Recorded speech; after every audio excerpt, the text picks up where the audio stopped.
And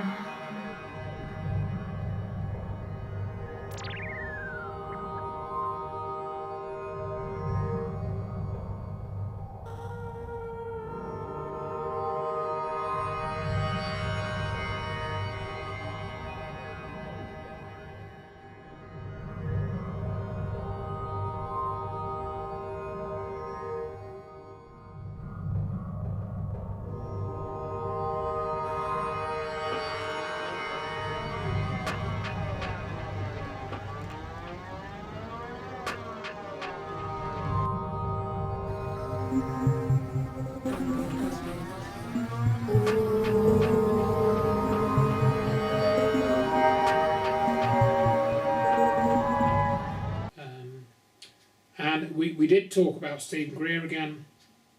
I've talked about many times. I uncovered a little bit more information about him, and I say uncovered, I didn't really uncover it, because for heaven's sake, it's in his own book. And the title is a play on the word of unacknowledged. Yeah, that's his film, Unacknowledged. Unacknowledged, yeah. So yeah, I put that as that's why I chose that title. And again, people ought to study Greer because he's a big influence in the UFO field. And you know, when he does these tours, and he'll be pulling like 250, 300 people. And he's a very good speaker. He's a very knowledgeable guy. He's a very, very knowledgeable guy. And he seems to have brought out an enormous amount of high quality, truthful information as far as I can tell. I've said that before. But again, you've got to look at the guy, look at his background, and anybody who wants to do that can read Steven Greer's autobiography, which is called Hidden Truth, Forbidden Knowledge. I think I always get the title mixed up. I can't remember whether it's Hidden Knowledge, Forbidden Truth, or I think it's Hidden Truth, Forbidden Knowledge, or whether it's Forbidden Knowledge, Hidden Truth. I can't even remember which way around the words are. But it is, you can download it if you want. There is a PDF available on Internet Archive, or you can buy it if you want, or get a second hand, because it's quite old now. It's 13 years since he did it. And I actually remember how he came to write that book, because by then I was on that Disclosure Project list. I started on that in 2004. And he sent out a message to that list saying that would anybody like to pay $200 or whatever it was, or $300, to come to his ranch for 2 days or 3 days or 4 days or whatever it was, to listen to him dictating his autobiography to somebody. And he was going to sit in this room, starting at the beginning, and you could sit in the audience, and he was going to dictate his autobiography, and it would all be written down and then published as a book. And so I remember thinking, that's a slightly weird way of doing it, but I suppose quite interesting, one way of doing it, I suppose. And I mean, I didn't go, obviously, but I did. It took me years to read the book. I'd quoted snippets from it, but again, read the book. And there are a couple of really interesting things which I've put in my book, which I picked out of it. And I remember we talked about it a little bit, didn't we? Now I had a conversation when we went up to Worksworth, and one of the things that struck me was he talks about his childhood, and he said that he had abusive parents, and he was left on his own a lot. He was just left with when he was about 4 or 5 years old or something. He was left in the house. I think he said he had a sister. They were just left. There was no food, and he actually says in one part of his, I'll see if I can get the quote. So I mean, Greer is big on the free energy thing, and that was what so impressed me originally. But then I document in this book how he had the websites Seize Power and Aero 2012, which were basically the same, but they were created 6 years apart. And he'd taken in thousands of dollars in apparently to fund research.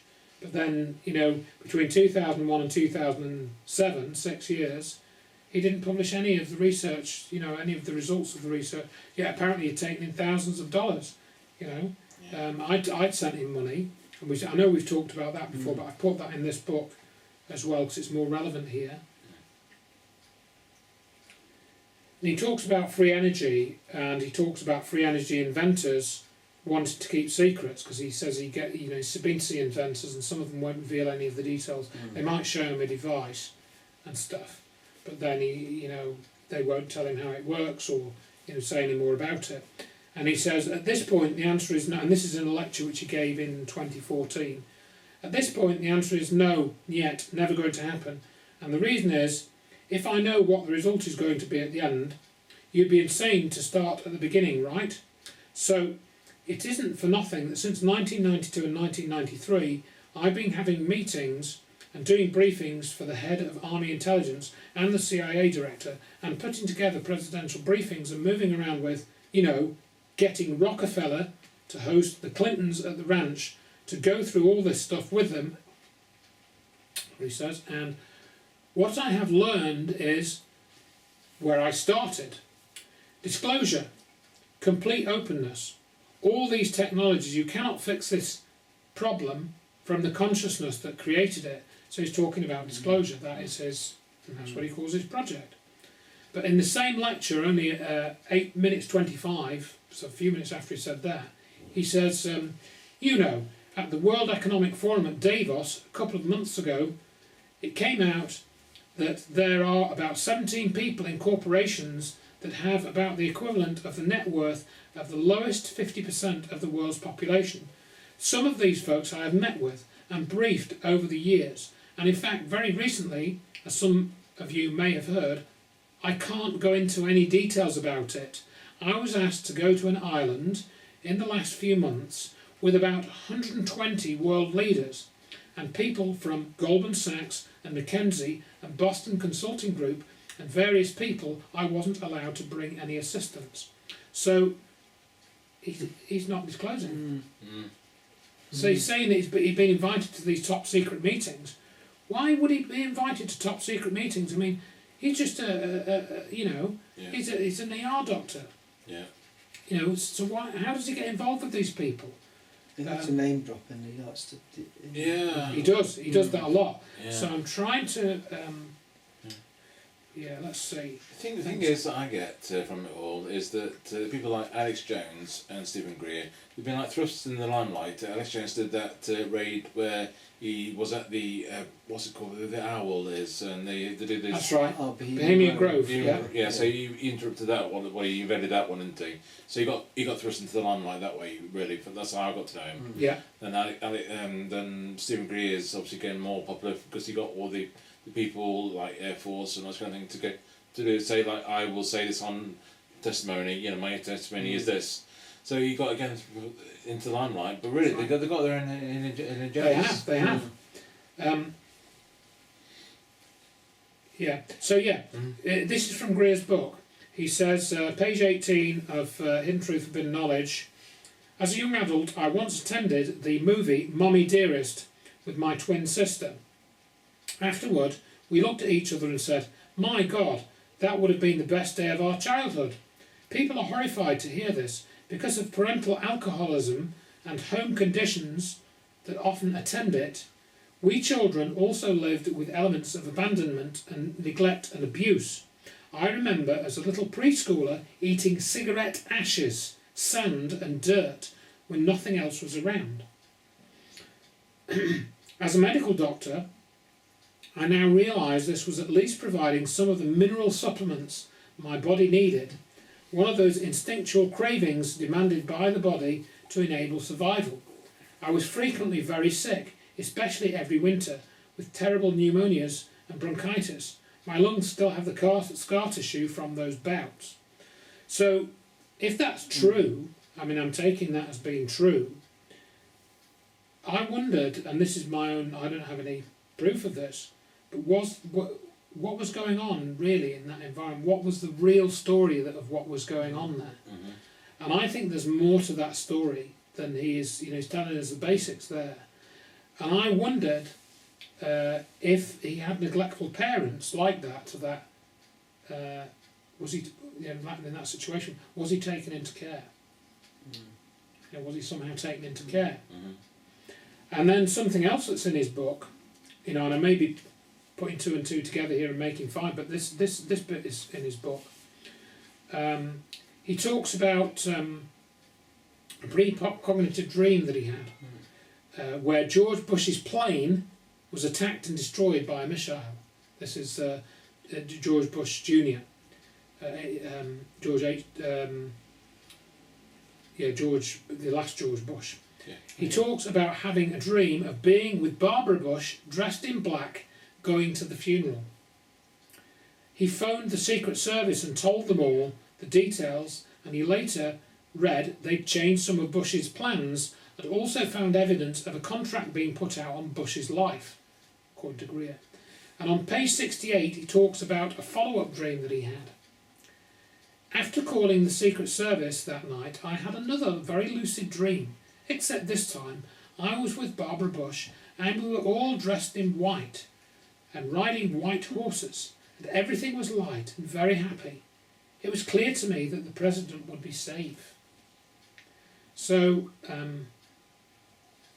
what's that all about? And why does Bush not make any comment about the illegal wars and invasions that George Bush helped? I mean, surely with Greer standing, up for our contact with these benevolent aliens, why isn't he at least saying something like, I later learned that George Bush was a bad man, or worse to that effect. Now, if we do a Peter Hyatt there, remember this is Greer's autobiography. He's written it voluntarily. No, he's not under questioning. He's not in court. He's telling us things. So I suggested that he might have been taken into care as a child, because he says himself, if his story is true, that he had neglectful parents. Here we have him talking about Barbara Bush and some close connection with her and George Bush. So what if Greer was taken into care by somebody who was connected with the Bush family, or somebody that was close to both of them? And then during his childhood and teenage years he started moving in those circles, which has allowed him to do all this name dropping, So my guess, and it could be, as I say, wrong, is that Greer was somehow getting involved in those circles, the George Herbert Walker Bush, those sort of circles in the sort of 70s and 80s. He was moving in those circles already, and he was groomed for a specific role, And there's a fair bit of other stuff in Greer's book. I won't go into it here, but I suggest that you read it and read Greer's book, and you can see it. The other interesting thing that he says is that he went and lived in Israel for 3 years. And he doesn't say why. So I found that very interesting. He literally just says, and then I went to Israel for 3 years, and I think that's about all he says. But that's in his book. No details. No details. And then he says, in fact, it might be worth reading one more quote from his book. He talks about, he does talk about 9/11 in his book, but in a very peculiar way. And I've, let's see, page 285 of Hidden Truth, Forbidden Knowledge. I'm a big advocate of people acknowledging and being tolerant of people who are gay and lesbian, because I'm quite certain it is a natural variant of human existence which is present at the time of birth. The kind of wholesale bigotry that is attached to gender and sexuality will be a thing of the past. It is already, unless you are part of the immoral minority who really do believe gays, lesbians and feminists caused 9/11. The moral questions of our day have nothing to do with these issues whatsoever. It is a distraction from the real moral questions that should concern us. So, again, do your Peter Hyatt analysis on that statement, folks. And observe Greer more closely, and then you might get an answer to why he put that statement, and that kind of seemingly random statement in his book. Yeah. I had read that before. It might have been brought up in another discussion with that. Yeah, we might have covered that before. Yeah, because it's I very think odd. Yeah, yeah, and that's in it. I say it's in his own book. I didn't ask him that, or I've never directly corresponded with Greer ever. So and there's a whole chapter on Greer, and so anybody that's thinking, oh, he's all right, well, sorry folks, but he did actually admit that he worked for the CIA. I think we did talk about that in the 9/11 interview we did. He admitted that, So that says it all for me, There's a lot of that, isn't there? These high-profile researchers, they seem to be okay to a point, you know, and then that's it. You know? That's right. And they bring in other elements to, you know, bring disinformation about other things. You know, and Steve Bassett's another one really. His yeah. bag is getting the president to do disclosure. He's said, I think every US president since about 1999 is going to do disclosure of the UFO issue, and he's still saying it. You know, yet he should know very well they're not going to disclose it, because if they were going to disclose something officially, they'd have to tell the truth about 9/11, and not just that, but other things as well. Yeah. Ain't going to happen. Yeah. You know, and the fact that Steve Bassett won't tell the truth about 9/11, nor will Steven Greer, you know, even in passing, never mind the detail to which you and I have discussed it in the past, it ain't going to happen. You know, it's not going to happen. And I think Stephen Bassett is either stupid, or he is performing some type of perception management role. And if you listen to Steve Bassett and look at the way he presents information, he's not stupid. He's definitely not stupid. You know, he's not ignorant. He's very knowledgeable. So is Greer. They're both extreme. I mean, you know, they're better speakers than I am, and probably more knowledgeable than I am. You know, about certain topics. Certainly about politics in the case of Steve Bassett. So again, make of that what you will. I mean, Nick Pope is another one, we mentioned him earlier on. He still gets on all the chat shows and podcasts and stuff. Guy's a total liar. You know, he 100% backs the official story of 9/11. He has no questions about it. And I think he even said in the exopolitics conferences at one point, I forget the exact quote, that he finds it a quite exact quote. He finds it offensive that people question the official account of 9/11. It said words to that effect. You know.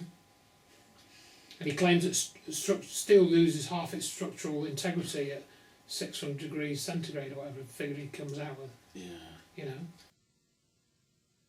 OurEnglandUK.com is the site. Our film company, Free World Film Works, and yes, we are working at inciting a revelation. Nick Pope, formerly with the Ministry of Defense in England. Nick, may we use this on film? Yeah, certainly. Okay.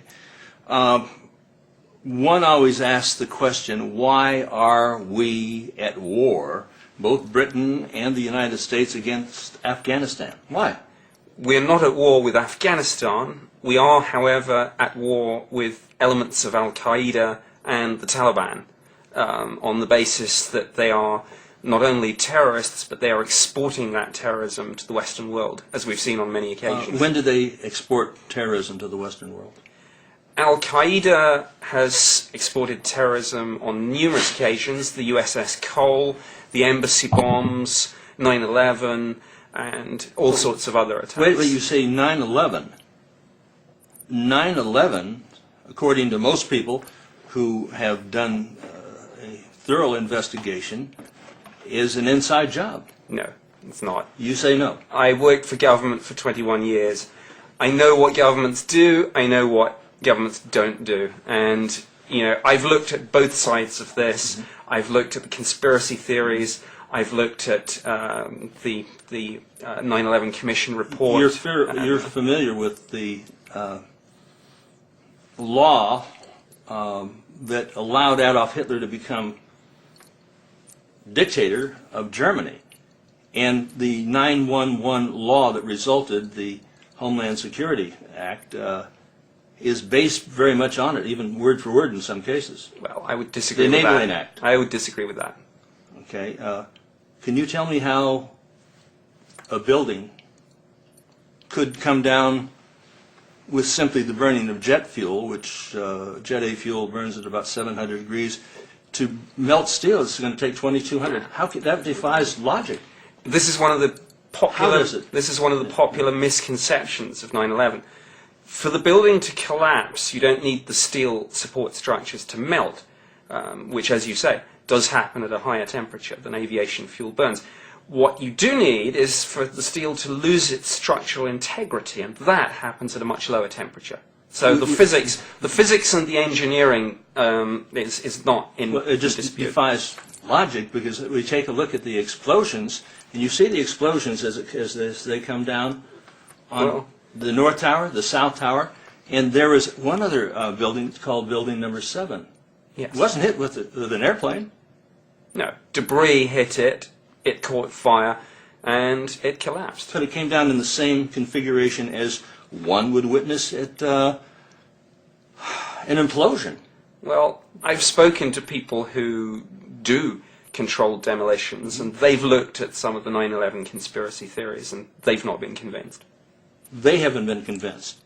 But Building Number 7 was being... We saw a woman on the BBC. She was talking on the BBC, and she says, Building Number 7 has come down. Behind the woman, in the background, we've got Building 7. It was up, and she was saying that it had already come down before it came down. How could that be unless the BBC was cooperating and lying? Well, I would find it a very bizarre conspiracy theory that would include in it the BBC. But be that as it may, I think this was a very confused situation. A lot was going on. The building was clearly on fire and in danger of collapse. This is a woman who's got things coming in through her earpiece. People are telling her different pieces of information. I think it's a simple mistake. It's not, it's not a conspiracy. How can it possibly be a mistake when she's saying that the building has collapsed? There was no danger of that building coming down, and it came down in and on itself like any normal implosive device. It was set. In fact, Larry Silverstein asked why he brought the building down. Or, it came down. He says, well, it was in danger, we had to do it. And to set up an implosion takes... That's not my understanding of what he actually said. The phrase that's often used is pull it, as in bring it down. That means to bring it down. No. Actually, what he was referring to was the firefighting team that was in the building. And what Larry Silverstein said was, too many people have died already on this day. I say we get the team out of there. Pull it. I.e., pull the team out, not pull the building down. That's absolutely preposterous. I mean, I've got a film, 911, The Greatest Lie Ever Sold. In fact, the former head of the FBI in Los Angeles and Dallas and Memphis, Ted Gunderson, and I were talking about the FBI lie coming back to the World Trade Center and doing it again. We talked about that on film in 1995, 6 years before the event. And when we talk about Al-Qaeda, it's El-Qaeda, and we see that all of this is being orchestrated to bring about a world government. Well, I don't see that happening at all. You don't see it happening? No. If anything, we live in a more fragmented society. I mean, look at what's happened since the breakup of the former Soviet Union and the end of the Cold War. Countries aren't amalgamating and coming together into some new world order, one world government. Quite the opposite's happening. What is the United Nations?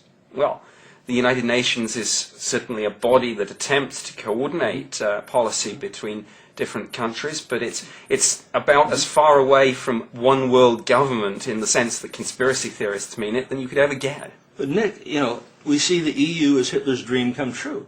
Hitler wanted a united Europe. EU, Hitler's dream come true. Well, I've done, in fact... But that's not the issue, Nick. Sorry. It's not about steel losing its structural integrity, nor is it about the steel melting, nor is it about a collapse, nor is it about a fire.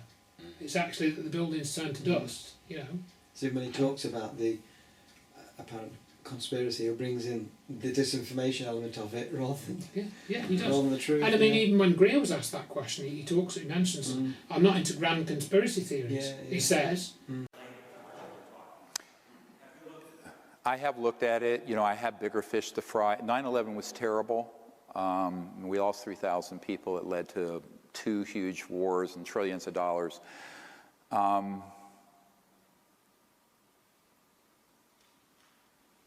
I will tell you this.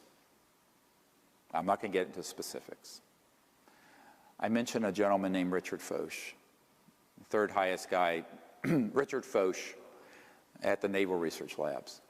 He was in meetings with the then Vice President of the United States, Cheney. And he said, absolutely, it was known about in advance, and there was involvement at that level. And he told me, and I have witnesses, multiple witnesses to this, that if he were to speak of this, now he's passed away, that he, his wife, his children, and his grandchildren would all be killed. That's all I'm going to say on the 9/11 issue. But there is a lot to that story. I've never shared publicly what I just said, but the man has passed away. So it's not hard to, and I think most people get into these grand conspiracy theories. Basically, all you have to do is stand down. There's constant threat. There is terrorism out there. And you don't even have to hoax an event in that case. You just have to stand down the systems that would have intercepted it. You understand what I'm saying? So it's like when you're doing a code blue, boom, clear. You say clear before you do the electric shock. So you just clear the system, let it come in and hit. Now, what I think happened on 9/11 is more like what I just described. And I have very good reason to believe that, because someone of that integrity and rank had a front row seat and knew about it. And I've never spoken of this before right now, but I think that it's disturbing. It's enraging, but it's a minor rounding error compared to what's coming if we don't end this cartel's hegemony on the secrecy related to UFOs, ETs, what have you. 9/11 is going to be a very minor blip on the screen. So that's my warning to people. You can take it or not. But I've known what you just asked about since it happened. My whole security team lit up like you wouldn't believe when that happened. Yes, yes, ma'am. So, well, what's the UFO? How's the UFO cover-up if that's not a conspiracy? Can't be done by one person, Stephen. It's not done by one person, and it's not done by two people. It's a conspiracy, mate. You know. Yeah. You know, why are you even bringing up conspiracy theories? Is that your CIA, sort of training just slipping out there? Because they came up with that phrase, so we're led to believe, aren't we? Yeah. In the 60s with the Kennedy thing. At least, when they came up with it, they definitely put it in the realm of how it's into the been lingo. portrayed They now, put it into made it become helped it become common parlance.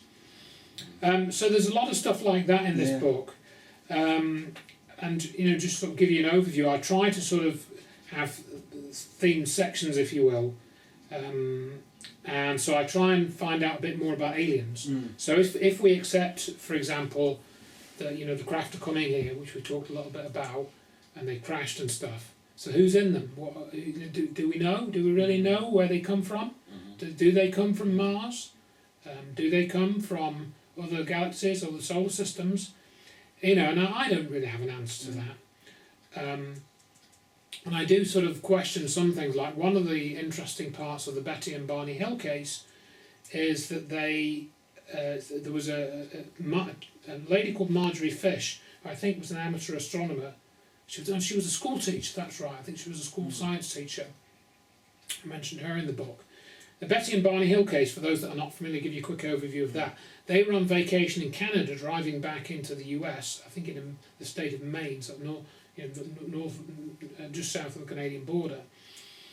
And this was 1961. They were driving back, they saw some type of light in the sky. This followed them for several miles, or about an hour I think it followed them for. They heard a beeping noise, and this thing came down towards them, and then they ended up just driving on a bit later. They felt something had happened. They got back home, saw marks on the car. Barney, he was driving the car. He had his shoes were all muddy. And he couldn't work out why, because he hadn't been in any mud. And then they were eventually hypnotised, and they came out with the story that they'd been abducted. And they both pretty much told the same story, and had different experiences. You can read about their book, which is called The Interrupted Journey. That was written, I think, in about 1965 or something. And they didn't want to write that book initially. What happened was they told this abduction story to a local church group. They didn't really want it out, did they? Correct. Yeah. So that's right. So they talked about this in a local sort of church group, and then the local newspaper got hold of it, and they printed a story about it, and then the national press got hold of it, and then they got all these rumours being spread about, and they'd met aliens, and you know, they had alien babies or something. I don't know what the rumours were, but they decided that it got out of control, so they're like, we're going to have to write this book now and publish it. And that's what they did. And so they said that they went, but Marjorie's fish, she came into the picture because Betty had said that they'd been taken into the craft, they'd had medical procedures done on them, and Betty had talked to the aliens, who were like these grey alien types, and she'd asked them a few questions, and she'd said, where do you come from? And they said to her, well, if we explained, would you understand? You know, would be able to identify it in the sky? And she said, well, probably not. But they showed her this star map, and she apparently memorised this, and she drew it out. And this is a well-known story in the UFO sort of literature. But I updated it a little bit in this, from what I could work out. And she drew out this map, which eventually found its way into the hands of Marjorie Fish, and I think Stanton Friedman was instrumental in that. And she worked out, according to all the positions of the stars that Betty had drawn, that this was most likely a view taken looking towards Zeta Reticuli, which was a binary star system in the constellation of Reticulus. And I think that star is about, I can't remember, it's relatively close in cosmological distance, about 12 light years, or I can't remember the exact distance. Something like 12 light years or 30 light years, I'll put it in the book. And so this story about the Zeta Reticulans then started to circulate, this is where the aliens were from.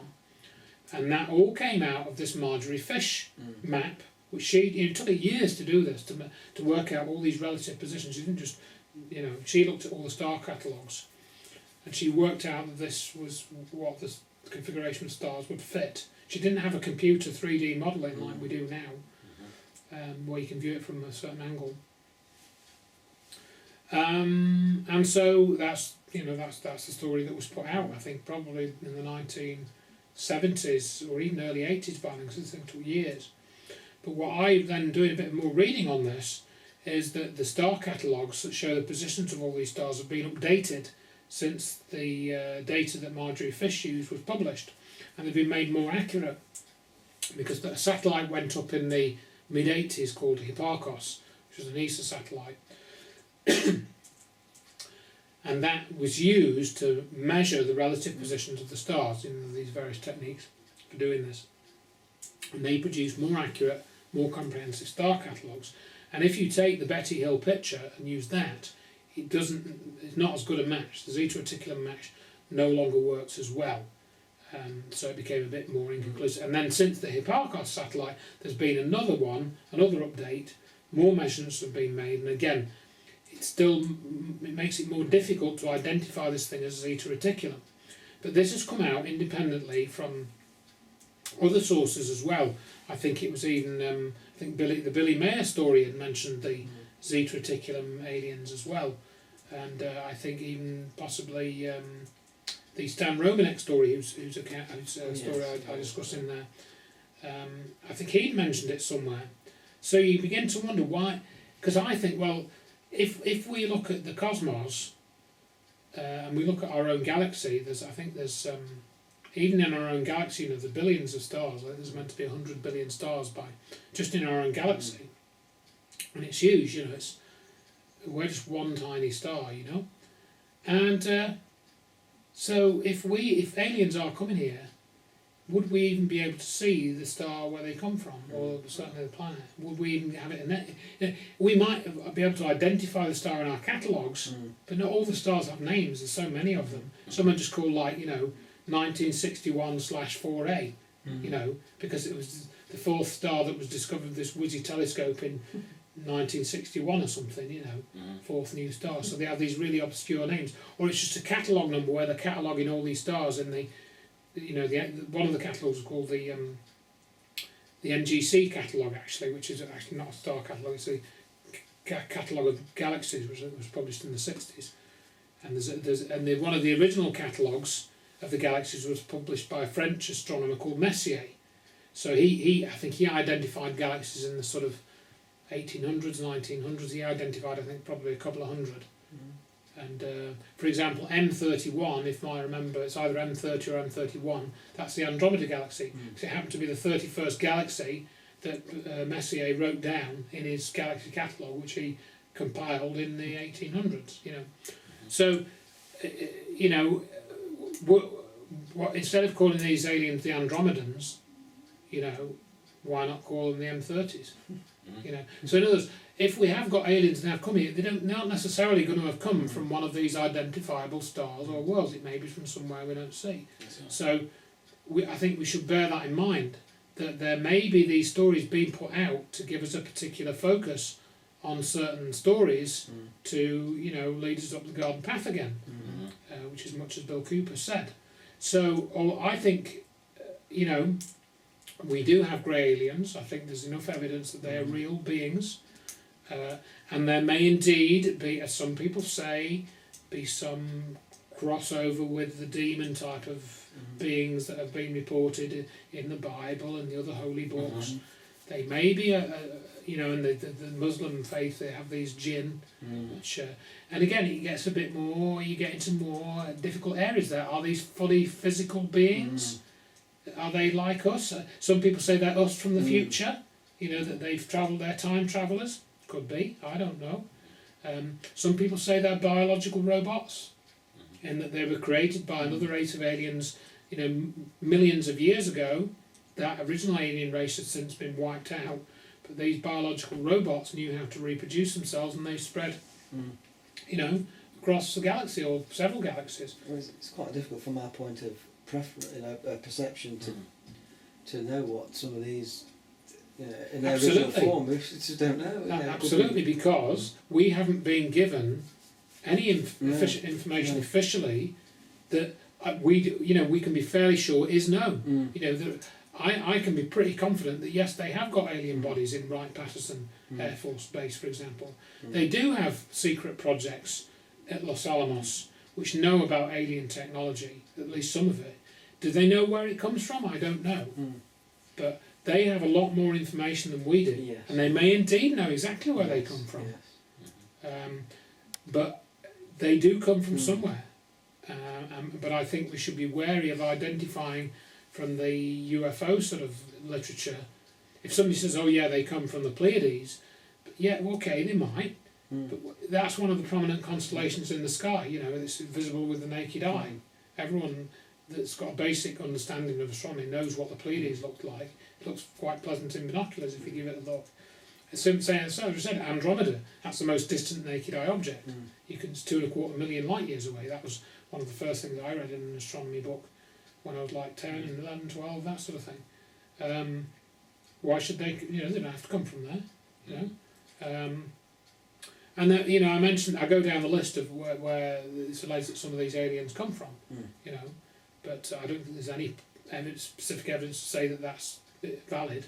They could be from anywhere in the galaxy, you know.